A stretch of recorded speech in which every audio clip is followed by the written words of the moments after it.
Hey everybody, this is Jen. Welcome to the homestead and welcome to my channel. Today is a gorgeous sunny day here in central Michigan for February. It's in the mid 30s to low 40s today, and the sun is out and it's gorgeous. As you can see behind me, we hardly have any snow left compared to the over a foot of snow we had just a week or so ago, because with the sun and the warmer temps, it's slowly been melting. So I figured I'd take you on a walk around the homestead, show you kind of how mild our winter has been, just because of the way the garden is looking right now. And I also have a project to do in the greenhouse. So follow me along right here on Garden Jen's Journey.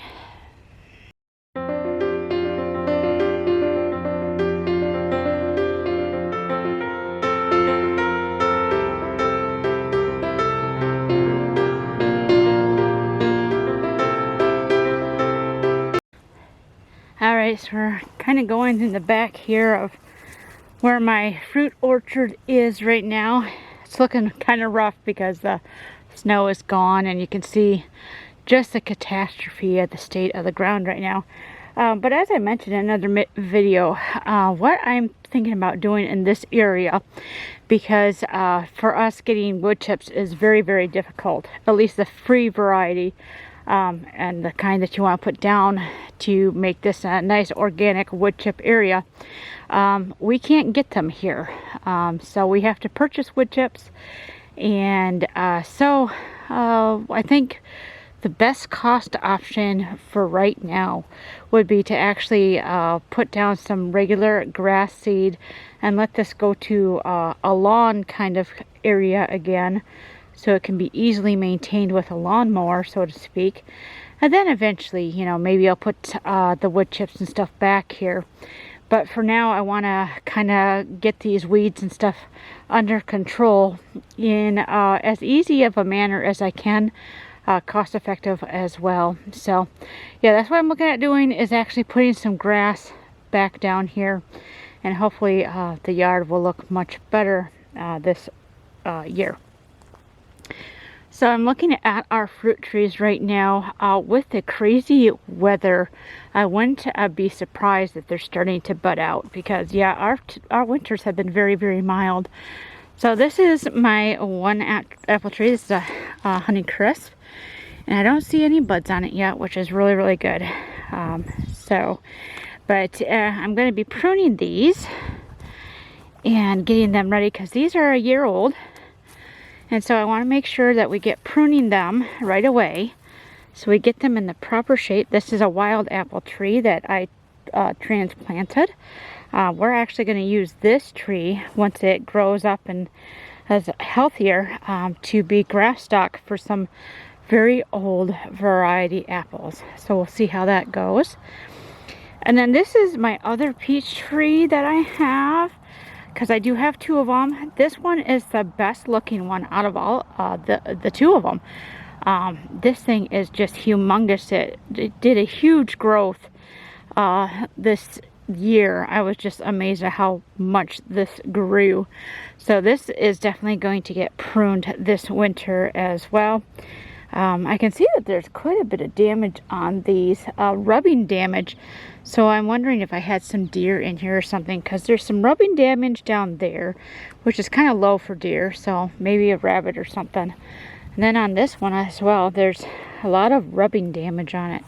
So we're going to see how this does. But yeah, this guy really needs to be pruned. And then I'll take you over to the other tree.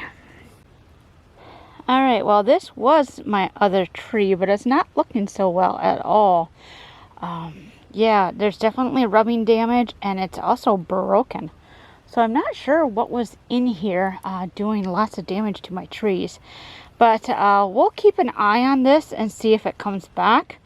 If not, I'll just buy a brand new peach tree. Not a big deal.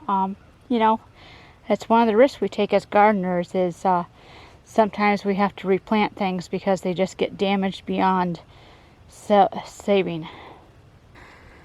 Alright, so we're walking through our north gate, going to the south of my original garden area. And I found some interesting things here the other day when I walked through here.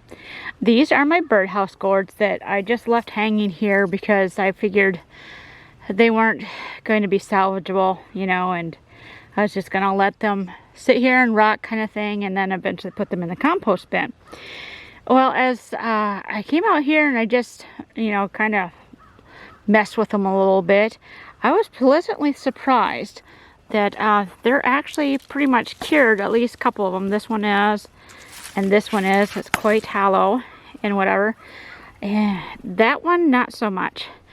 So these guys are actually going to be usable, but they're definitely going to need to be cleaned up. I mean, you see all the mildew on them. So definitely going to need to be cleaned up. They've actually cured where they can be actually used as a birdhouse. So kind of cool. I mean, like I said, they're rough looking right now because of the mildew on them from being in a moist environment. But they should clean up pretty good. And if all else fails, a nice coat of paint, you know, will make them look good. So this is just one of the examples of how mild our winters have been. Let me zoom in for you here. This greenery here is a pansy plant. Actually, I think it's 2 pansies. And pansies are generally annuals, especially here in the colder climates. Well, you can see it's lush and green and just fine underneath this snow, which does act as an insulator. But our ground has not really frozen very much. And so stuff like the pansy, and then we got some mullein over there, has just been kind of hibernating. And it's just kind of interesting because this is not typical of our weather. This is one of my blackberry plants right here. And again, close to the ground where the snow was about 1 foot high, you can see it's still very green and it's not quite dormant or anything. And again, it's just not typical of our area. All that greenery is our yarrow. And yarrow is a perennial, but it usually dies back every year and then regrows in the spring. But again, because our winter has been so mild, it really hasn't been killed off. And it's just really interesting. So this bed is a little concerning to me. I don't know if you can see it here on the videos. It's hard for me to see when I'm shooting them because I have a different angle than when I'm editing them. But there are lots of shoots here, and these are my irises, and they should not be shooting through the ground right now. They should still be dormant. We still have another 2 months at least of temperatures that could get below freezing quite easily, and yet I have tender shoots of irises coming forth. Alright, so here's 2 more of the birdhouse gourds. These ones I had actually harvested and put in my greenhouse to see if they would cure. And again, they look really nasty. I mean, this one is completely covered in mossy or algae and mildew. And this one's got some mildew and some really funky mold on it. But they are actually cured. They are hard as a rock and they sound hollow when tapped. So I brought them out here into the sun so the sun could kind of kill the bacteria and stuff. And eventually they will get a good scrubbing too. But I just thought it was interesting that, you know, here in zone, well, now we're 6B. We moved up a zone because of the warmer weather. But here in our zone, I was not expecting to actually have any salvageable gourds that I could actually use because our weather was just too damp, too cold, and for gourds and loofahs and things like that, you need it really hot and dry. And well, it's a pleasant surprise. So in my greenhouse, I do have stuff I need to get done since it is warmer out. In my greenhouse, I think it's about 70 to 80 degrees. Let's check. Oh, yeah, it's about 70 degrees in here today. So it's a good day to come out here. You can see things are kind of just in here haphazardly. I did have some seeds I was collecting from this Thai basil here, which they should be really nice and cured by now. And then my overwintered herbs that just stay in here. They look dead, but they're actually dormant for the most part. But yeah, I gotta get this all organized. Probably pull those hops down too, because they're nice and brittle. They should be easy to come down. And then I have a bunch of dill that was curing in here over the winter. But I gotta get this cleaned up. Then I have my strawberries there that I brought in, and then my thyme. I think I have rosemary in here somewhere. It's probably underneath this tarp here that I brought in to overwinter. And I wouldn't be surprised if my rosemary survived so far, because the winter's just been so crazy mild. But anyways, you can see this mess of a mustard here. It's actually still green. I mean, it doesn't look the best. It doesn't, because the pot is drier than the desert. But it's still green, which means it hasn't been cold enough to kill it. Just crazy, crazy. But yeah, I gotta clean this up, get it ready for when we actually start using the greenhouse to get our seedlings and stuff going. I mean, that's still a couple months out, but you can't waste a warm day like this to actually go ahead and get stuff cleaned up. And of course, I do have jugs here for winter sowing from last year, and I have a whole bunch of jugs in my garage. I might actually take you there and show you how many jugs I have. Alright, just to give you a peek of how many jugs that I have collected from the past year for winter sowing. So I probably have at least 100, maybe 150 jugs hanging up right here. I got quite a bit from some people who donated them last year, which was awesome. So yeah, I have quite a few, and I will start doing winter sowing probably mid to the end of this month and into March. I'm going to be watching the weather and just starting with cold crops first, because we don't need warm days like this to sprout our warmer loving crops, especially when it doesn't stay cold enough to keep them dormant. But yeah, these will be getting used shortly. No, this isn't a rubbish pile. This is all the boxes I've been getting that we haven't burned in the wood stove, but all the boxes I've been getting for the different orders and stuff, and we're actually going to put them down and do the back to Eden method of the cardboard and then the wood chips and things like that on top of it, to try to get some of these areas in the garden a little less weedy, we'll put it that way. I did use landscaping fabric in some areas of the garden because I had to do something to keep these weeds under control, because it's just me. And I have 2 substantial sized gardens, and I cannot be out here weeding them constantly. I just don't have the time or the energy to do that. So I have been using the landscape fabric just to get me through, but we're going to start using what cardboard I do have, and of course the pile of wood chips and stuff to get going. But for now, it's too wet to get out in the garden. There's actually areas of standing water, so I really don't dare to go any closer than this until things start to drain a little bit more. It's hard to believe that just last week you couldn't see any of this. You could barely see the tops of the milk crates because we were under a foot of snow. But now we're not. So you can kind of see what the garden's looking like, where we are able to get the leaf mulch down. Still nice and quiet there. And my garlic, which is right here. Yeah, I'm shooting in the shadow here, sorry. Looks like it's doing okay. I really don't see anything sprouting, which is good, because it's not quite time for it to wake up yet. So I do have about 2 more yards of wood chips left that I can use. And then we have lots of leaf mulch still that has not been moved yet.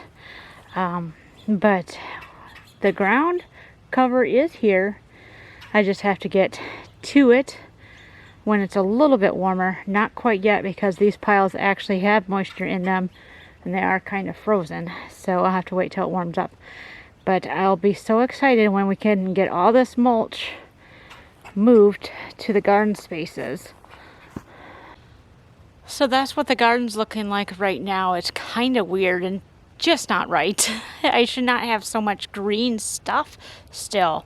Our winters used to be really, really cold. I mean, below 0 was normal around here. And now, you know, we're sitting at maybe freezing, sometimes below freezing for a little while. But the temperatures just haven't been what they used to be, which is why we were bumped up a zone in the U.S. hardiness map. Because, yeah, we're zone 5B, and now we're zone 6B. It just tells you climate change is real. I won't get into all the political garbage behind it. You know, I have different reasons and theories on why climate change is happening, but it is a thing. We are getting warmer, and you know, the weather patterns are different. We used to have lots of snow, lots and lots of snow, and to have bare ground like this in February and most of December. I mean, my husband didn't plow until the end of December, or no, he didn't even plow until January. And that's just crazy. Usually we're getting snow and stuff in November. But yeah, to not have snow, but to have mostly bare ground is just not right. But it is what it is, you know, and this is the thing as gardeners we have to take into account when we are working with gardens, planning what we're going to do, planning on the different plants we want to put in the ground and when we can put them in the ground. We have to pay attention to the climate, the weather patterns, what it's doing, and make the best decisions we can based on that information. It's kind of been a laughing joke around here in Michigan. I think it was one of the weather forecasters when they were given an interview or something. They were asked, so how do you predict the weather? And he says, honestly, when we look at the charts, we look at, you know, computerized data and forecasts and stuff, and then sometimes we just flip a coin because the weather patterns are not consistent, and a storm that you think is supposed to hit will just dissipate or it'll move in a completely different direction. So yeah, them trying to predict the weather, especially here in Michigan, because we're surrounded by 4 Great Lakes, all that water really changes our weather patterns. But yeah, it's been rough, and so the best way to know what the weather is simply to look outside. Check your weather gauge, see if it's sun, see if it's rain, you know, because the weather guessers are doing their best with educated guesses. But it's just not right. We shouldn't have bare ground in February. It is what it is. Thank you for following me along today, everybody. If you like this video, make sure to give it a thumbs up. If you haven't already, make sure to subscribe so you can stay up to date with gardening adventures, exercise adventures, even some cooking adventures, all right here on Garden Jen's Journey. So I hope wherever you are, you're wonderfully blessed. Until next time, bye-bye.